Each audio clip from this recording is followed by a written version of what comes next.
Good evening, ma'am.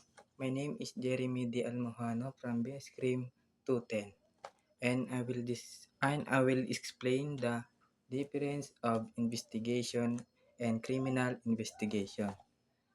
So, investigation is a broad process of gathering facts, information, and evidence to discover the truth about a matter.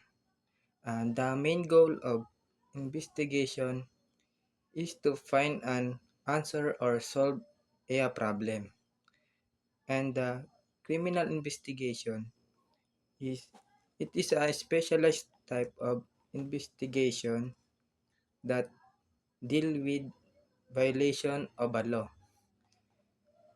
It conducted by a law enforcement authorities like police, NBI, and FBI. So the main goal of criminal investigation is to determine who committed a crime, how, when, and why, and to ensure a justice.